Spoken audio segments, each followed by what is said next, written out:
Hello, beautiful souls. Welcome to your weekly astrology forecast for the week of August 25th through the 31st. This is the last week of August. I cannot even believe I'm saying this.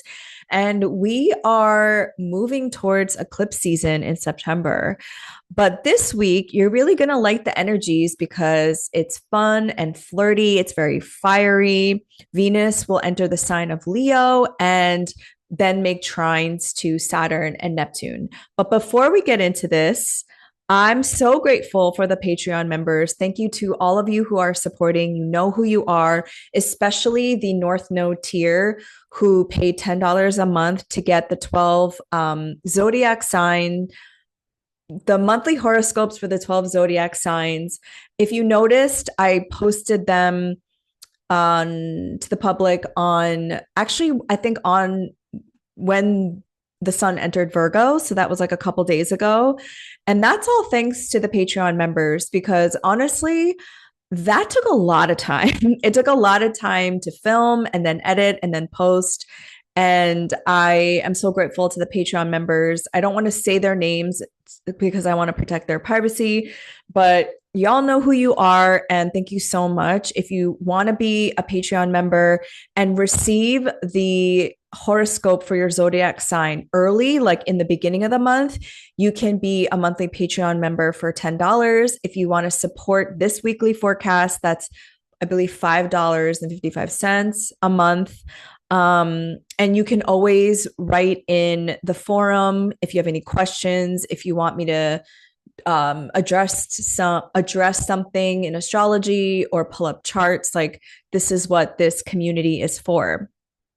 And also, I launched my astrology one-on-one class. It's a 12-week class where I teach you how to read your natal chart, and that begins Monday, October 6th. We have some students who signed up already, and I'm just so grateful because the people that I attract are, first of all, so cool. They are people who are artists, activists, people who are very vocal and active on social media. And they're just using astrology in ways where we can really make change. And yeah, it's just really exciting for me. So if you want to join, you can fill out the form down below to register. We have two payment options and also a sliding scale to accommodate people's financial needs. What else is going on? I think that's it for now. Just the Patreon and my astrology one-on-one class. I also do natal chart readings. And these forecasts are really like glimpses and predictions of like how to plan your week out. And then we have a monthly forecast that I do with Stephanie Campos. And those are like very high level, broad forecasts. And then if you want to get deeper, the monthly forecast you can read for your rising sign. And then if you want to go even deeper, you can book a one-on-one reading with me, or you can even go deeper and learn how to read your own chart so that you know how to track these different cycles and phases of your own life. So those are different options for you, but I'm so glad that you're here. Thank you for all your comments. And I just wanted to mention that the best way to reach me is to email me at hello@laurakchung.com. I do read your comments, but I'm not able to respond right away. And the least likely way you will contact me is through my DMs, because right now my DMs are a mess. And there's like multiple, like different tabs of hidden messages. And also, I just get so many creepy messages and messages from also Zionists that I just don't want to read what they have to say. So I have to be very mindful of my boundaries. So if you DM me, I'm so sorry, but I'm probably not going to be able to see it. So those are the best ways to reach out to me if you do. So I'm not trying to ignore you, but that's just the reality of the situation and what it's like to be on these internet streets these days. By the way, I just absolutely am obsessed with the K-pop Demon Hunter soundtrack. My favorite song so far is Golden and Free. And I just wanted to read you the lyrics of golden. And I feel like this is kind of where we all are at this moment. We are breaking the patterns and chains from the past while simultaneously building systems, investing in new systems that are outside of the system that we're trying to dismantle, if that makes sense. So it says, that's who we're born to be. Waited so long to break these walls down, to wake up and feel like me. Put these patterns all in the past now, and finally live like the girl they all see. No more hiding. I'll be shining like I'm born to be. Like, how deep is that? Um, and then the song Free, um, oh my God, it's so good. But also, if you have not watched this movie, I know it's not everybody's into animation, but it's so good. The music, the themes, everything. But basically, Rumi, who is the main character, she loses her voice because she's not accepting. Oh, spoiler alert, she's not accepting parts of herself, right? So then she meets this demon, Jinu, and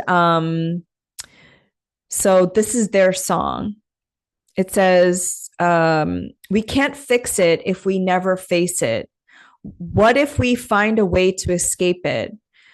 We could be free, free. Basically, she's saying, like, we can't fix the thing if we don't actually face the thing. What if we heal what's broken? Free. I try to hide it, but something broke. I couldn't sing, but you give me hope. We can't fix it if we never face it. Let the past be the past till it's weightless. I mean, how deep is this song? And something that my friend Amanda Seals mentioned to me recently is that bison are the only, well, I don't know if she said they're the only animals, but they're one of the few animals that run towards the storm. Most animals run away from the storm, but the bison run towards the storm because they know that the only way is through. So I know a lot of y'all are going through it. I'm going through it. We're all collectively going through it. A lot of the people that I've been reading for recently have just been like, what is next? You know? And I think it's something that not one of us knows for sure, but we know that there is something forming, that there's something that has been incubating, that something has been trying to grow. And it's up to us to foster that growth together because it's not just one person, it's not just one leader, it's not just one group of people, right? And it's up to each and every one of us to unlock that thing within us, to have the courage to let it shine and to accept parts of us, to feel it, to heal it, right? Because Jinu became a demon because he had all this trauma and shame that he wasn't really allowing himself to feel, but he was repressing. And then when you are when you kind of live in that vibration of shame and not healing your trauma, you are more susceptible to the dark forces and more susceptible to, you know, like demonic forces. That's the whole point of the movie. And in Korean shamanism, they recognize that everything in the universe is light and dark, and it's really up to us to, you know, that yin and yang. It's very Eastern Asian philosophies of like the yin and yang, the dark and the light, and it's accepting both parts of us but not allowing the dark of the shame and the guilt and the trauma to overtake the light, because when that happens, then we are more susceptible to the dark energies than as you see in the movie. The what was it called, Iwa was like the head demon, right, is able to control you.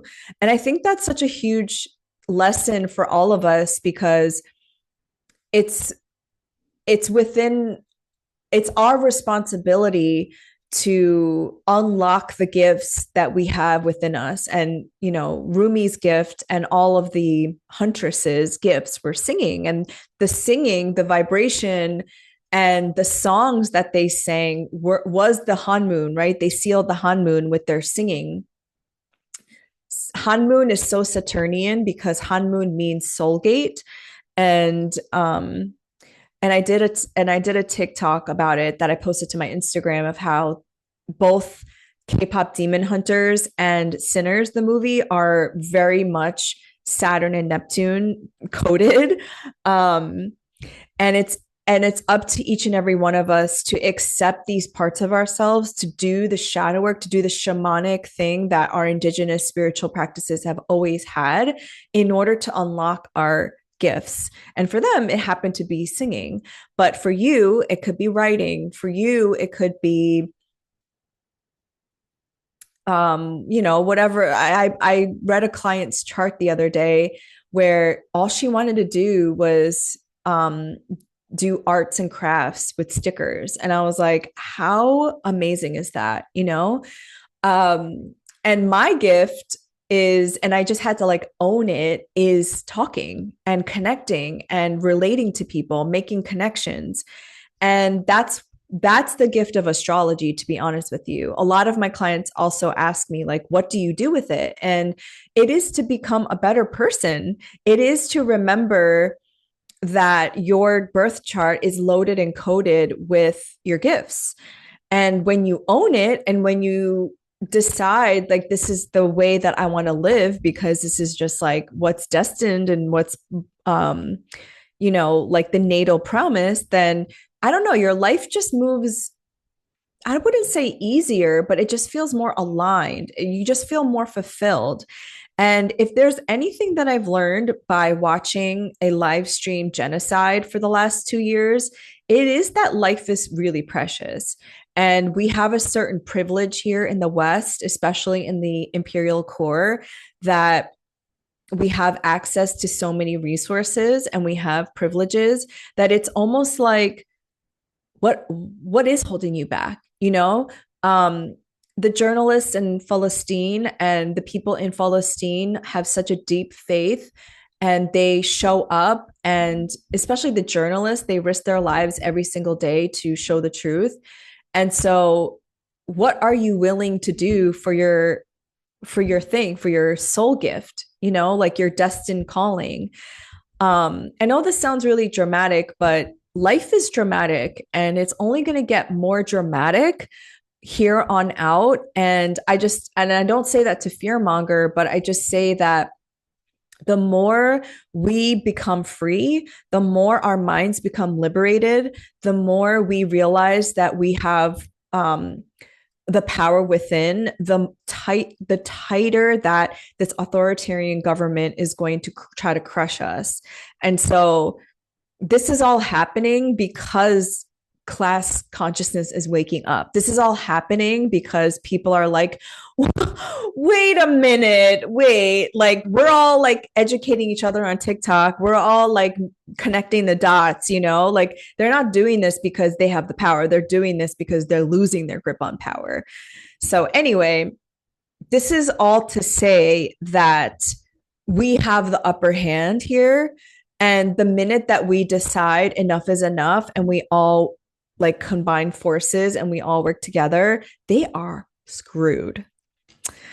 So let's go to the weekly forecast. Like I said, this is a very sweet, flirty week. August 25th, Venus enters the sign of Leo.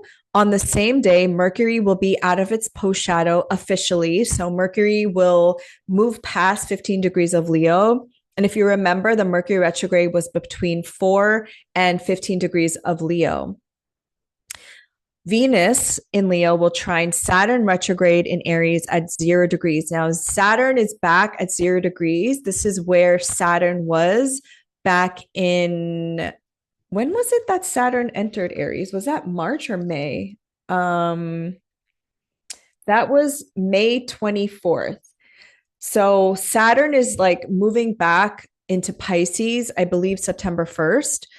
So it's going to finish its story in Pisces, and then it's going to go back into Aries in February of 2026. Now, when Venus enters Leo, this is a very flirty, very like dramatic place, right? If you think back to the summer of 2023 when we had a Venus retrograde here, similar themes might be coming up in your Leo whole sign house. Like I mentioned in, I think, the monthly forecast, I said that there were three personal planet retrogrades in your Leo house. There was the Venus retrograde in the summer of 2023. There was the Mars retrograde. It was between Cancer and your Leo house at the end of 2024 to the beginning of 2025. And then we just had a Mercury retrograde here. So something is trying to shift in your Leo house. Leo is all about your heart, being authentic, speaking about things that you care about, things that are important to you. Now that Mercury is out of its shadow, it's tracing new steps in your Leo house. And Venus in Leo will trine Saturn. I really like this when Venus makes trines to Saturn. I have a natal Venus trine Saturn. This is like committing to something. Venus is a relational sign. So Venus is the experience of like love and bonds, right? It could be romantic in nature, but it could also be platonic. And in the sign of Leo, again, it's very authentic, it's very real. Hopefully, I'm talking about the conscious sides of Leo. You never want to be with a insecure Leo because then they operate from the ego. This is why I think Leos have such a bad rap, because I would say the majority of Leos that are in power and Leo placements that are like famous are kind of insecure Leos. And I'm just thinking of Donald J. Trump, who is a Leo rising. Oh my God. I just saw a video of him wearing a hat that said Trump was right about everything. Like that's a very insecure Leo. And then when it's trine and it's making like harmonious aspects to Saturn, this is about like locking it in. It's about commitment. It's about dedication. Saturn wants three things from you. Saturn wants a plan. Saturn wants a structure. Saturn wants discipline. So what's interesting about Saturn being in Aries, where Saturn is in its fall, is Aries is like fuck around and find out energy. Aries is like, what plan? What discipline? What structure? Because it's ruled by Mars, and Mars is just like, I mean, Mars does have a severing quality, but it also goes after things. And Aries sometimes doesn't really think about the consequences. Aries does and apologizes later. So it is interesting how Saturn in Aries is in its fall. Saturn in Aries is not always going to want to do that. It's not always going to want to sit down and like really plan out like your 10-year plan. But again, that's why I think Venus in Leo trine Saturn in Aries, it's like maybe this is a momentary situationship or a tryst that is just like fun and passionate, and it doesn't have to be longer than that. Or maybe this is like about your self-confidence and value, right? Because Venus in Leo is all about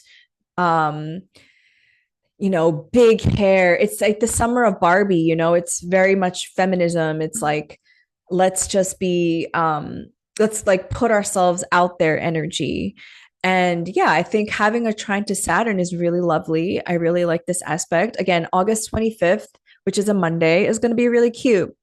And then we go to August 26th, Venus and Leo was sextile Uranus and Gemini at 1 degree. So then after Venus and Leo makes this like connection to Saturn, then it makes this other harmonious aspect to Uranus and Gemini, which is like unexpected people, unexpected conversations, going to a protest and meeting revolutionary people, exchanging ideas that maybe you just never thought about, because Gemini is a curious sign. It is about asking a lot of questions.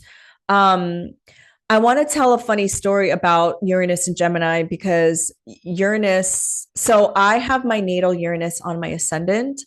So I'm also of the age where I'm going through my Uranus opposition. And I was saying in the episode that I did with Jonathan Louis Dent, that he's a fellow astrologer, that I believe Uranus and Gemini is being your like community disruptor.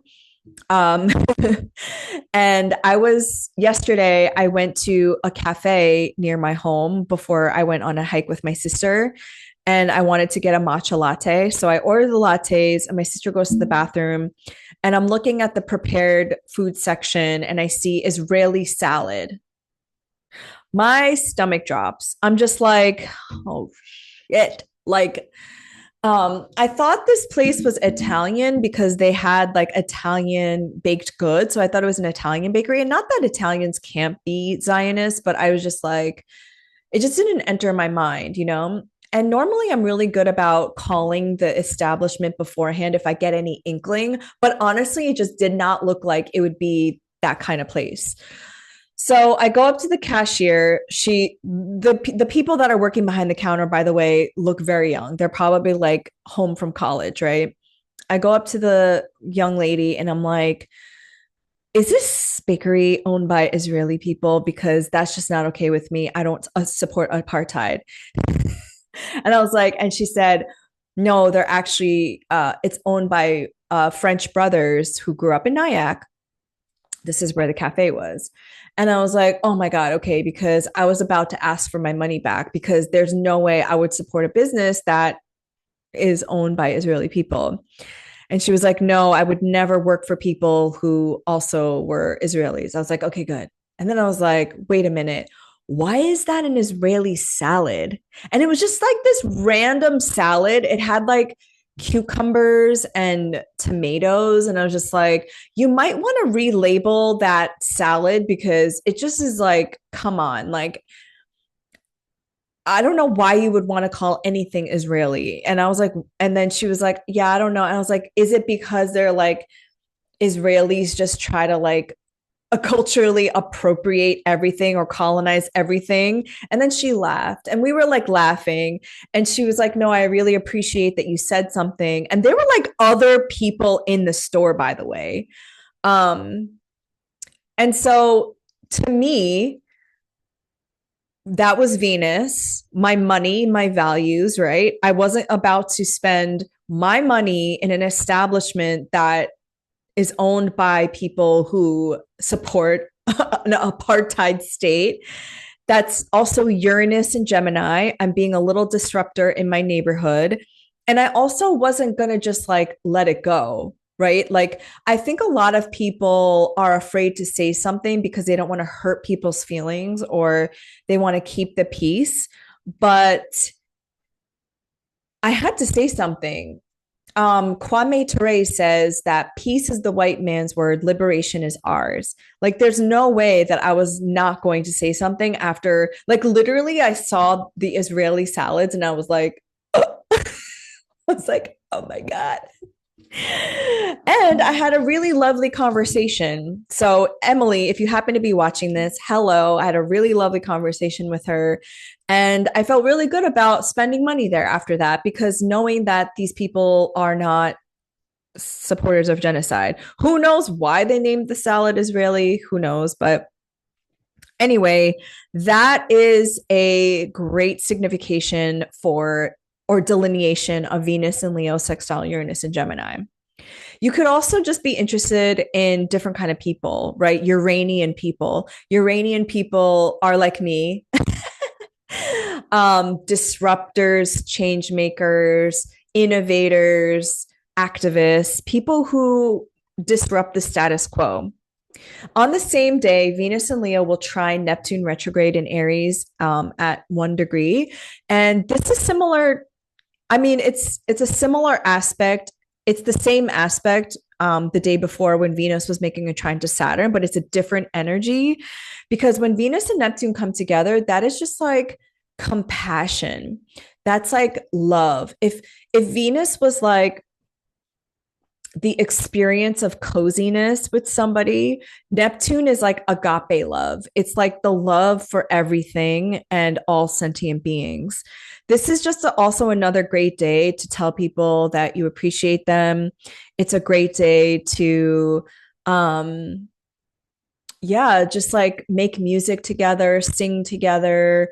This would be a good day to watch K-pop Demon Hunters because like I said, Neptune, I felt like that movie was very Neptunian with the music and the Korean shamanism and the themes of it, you know. Again, August 25th, August 26th, really lovely supportive days. Now, there's one caveat because on August 27th, Venus and Leo will oppose Pluto retrograde in Aquarius at 1 degree. Now, oppositions are in the nature of Saturn, right? There's something that in your Aquarius house is being confronted with a Venus. And this could be relational, right? You could have this opposition with a person, a power dynamic. Somebody takes advantage of you. Somebody says something about your body or your appearance or whatever the case may be. This could also be more disclosures coming out about the Epstein files as signified by Pluto, which is still in retrograde. Pluto is the lord of the underworld, the god of the underworld, and there's still some excavation that Pluto is doing at the 1st degree, right? Venus is the feminine. So that's why I say when Venus is opposing Pluto, this could mean some disclosures. Venus and Leo is also celebrities and like people who are famous. JD Vance has a Venus in Leo. So I don't know. I've been like, so a lot of people have been. Oh, I wanted to show you the chart of Donald J. Trump because a lot of people have been predicting that he would pass away. It's like going viral on TikTok that he would pass away on August 24th, which is today. I'm filming this on August 24th. But I don't think JD Vance is it either. I think he is the worst. I think he is actually the like what would bring the Handmaid's Tale in like a worse, in like a really bad way. If you research JD Vance's connections to Peter Thiel, it's really ugh. And like, not saying that Donald J. Trump isn't bad, but Donald J. Trump is not, he might like use God's name, but he's not religious in that way. I think JD Vance has some demonic frequency. Like something is like he's being how do I say this without freaking people out? I think he is being controlled by an entity, to be honest with you. And so I don't think he is like, if something happens to Donald J. Trump, then JD Vance, the VP, would come into power, which I don't think is a good sign. But anyway, this could mean something with Donald Trump too and JD Vance. They're both Leo risings. So they have Venus moving through their first, Pluto in their 7th house. But in your own personal life, you could be confronted with some power dynamics, control situations, and it might mean that you need to stand up for yourself. Like if somebody is trying to oppress you in your job or your relationship, this might be Venus and Leo, like commanding you to stand up for yourself. Remember what I said about all the other personal planet retrogrades through here? So you would have had those patterning, like you would have had the pattern recognition of like, oh my God, this is like enough is enough. And now I'm going to stand up for myself. On August 28th, Neptune retrograde in Aries will sextile Uranus and Gemini at 1 degree. Again, this is like another sextile. Neptune is the planet of our imagination, our dreams, the ideal, right? Spirituality, music, art. And when it's in a sextile to Uranus, all these outer planets are at the first degree, which I mentioned in the new moon, last week's new moon forecast. I said that this is more modern astrology, but Nikola Stojanovich's degree theory, the 1 degree is an Aries degree. This is a Mars degree. So it's about putting your vision and like committing to a goal of yours. This is about like taking action towards a goal. So just look at where you have Aries in your chart, Gemini, and Pluto. All of those outer planets are at the first degree, and they're all trying to bring some vision forth into your life. So, Neptune being in a supportive aspect to Uranus is like bringing a new idea to your life, disrupting your Gemini house, and maybe bringing something new, something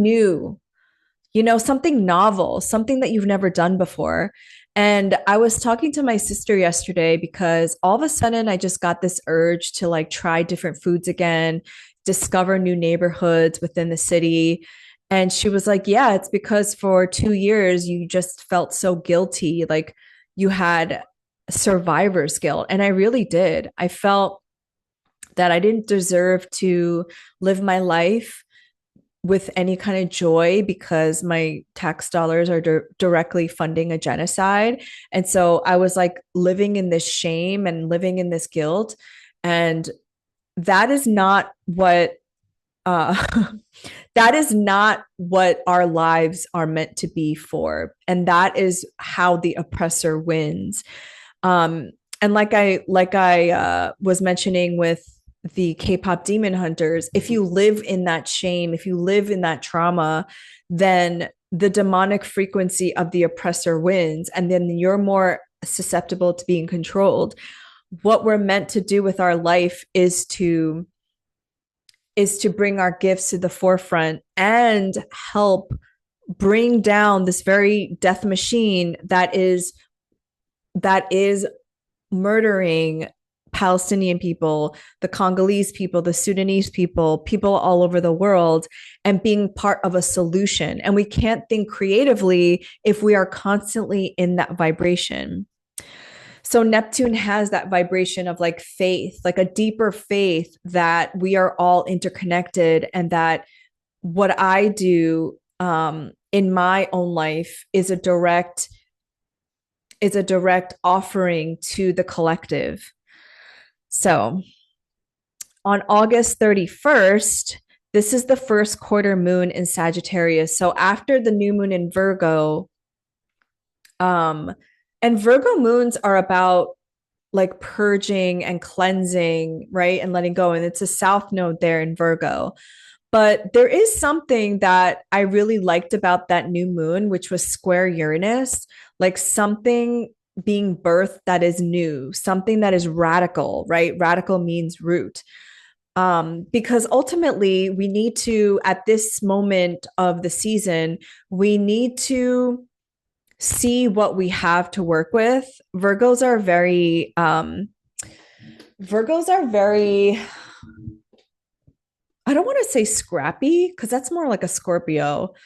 Um, but Virgos, if you think about this time of year, this is where we harvest, at least in the northern hemisphere. This is where all the fruits are they're like all the fruits on the trees are ready to be picked.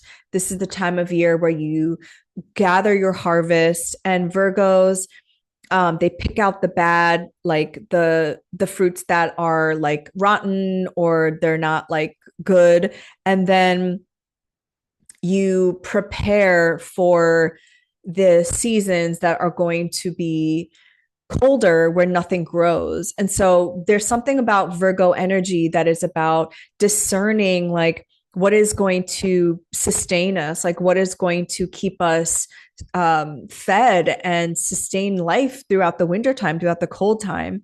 So Virgos are very good at like strategy and planning and like foreseeing like what needs to be done, right? That's why we all need Virgos in organizing. So now with the first quarter moon in Sagittarius, which is so interesting because Sagittarius is such a different energy than Virgo, but Sagittarius learns through experimentation, but also through experience. Like the wisdom of Sagittarians is they'll go out and experience it and they'll be like, you shouldn't do that because I've tried that. It's not that good. You should go here instead because the food is better, whatever the case may be. So this is the moment, it's a crisis point. It's like a pivot point. It's a first quarter moon is like, all right, something has to give. Like the way we're doing things is not working. We have to pivot. We have to think of a different plan, you know? And in the moon of Sagittarius, like I mentioned, it's being ruled by that Jupiter in Cancer. Something wants to grow. What is like what part of your process, what part of your thinking, what part of your embodiment right now has like dead roots and it's not going to bear any fruit. And that's what you have to get really real about. You have to get real about the ways in which the way you are existing, the way you are acting is not conducive anymore to the future that you're calling in.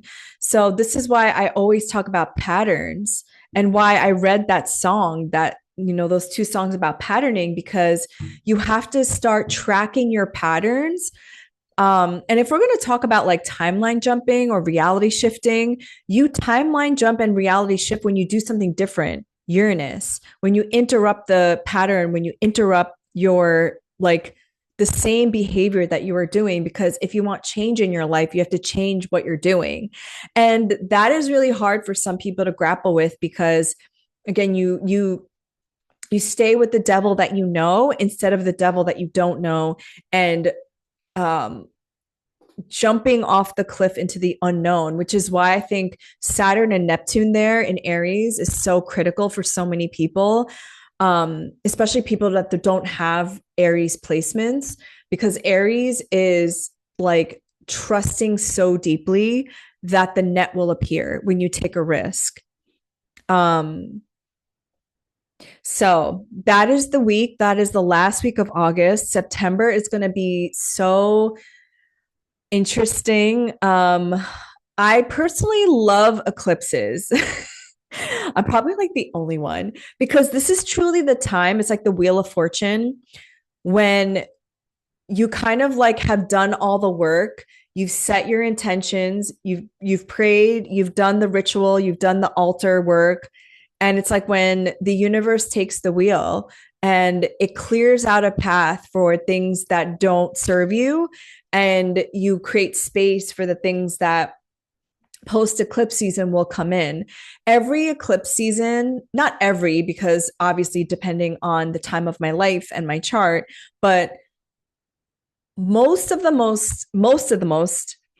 the most pivotal points in my life came through an eclipse season that either I broke up with somebody or I had to break up with somebody, a relationship, a friend, a romantic person, a job, unbeknownst to me, right? Because like when I track it back, I was like, oh, I quit that job during eclipse season, of course. But every pivotal moment of my life is attributed to an eclipse season. And in the moment, I was like, oh my God, I was afraid because I was like, what am I going to do? I was more focused on the empty space of that thing leaving my life. But now that I look back, what came in was so much better. What came in was aligning me to the life that I was always meant to live. And it actually was God, universe. I personally believe in a God that is all encompassing, that is within everything, that was looking out for me and that was like, no, Laura, we're cutting them out of your life. So anyway, I love y'all so much. I'm getting excited. I love y'all so much, and I'll see you next week.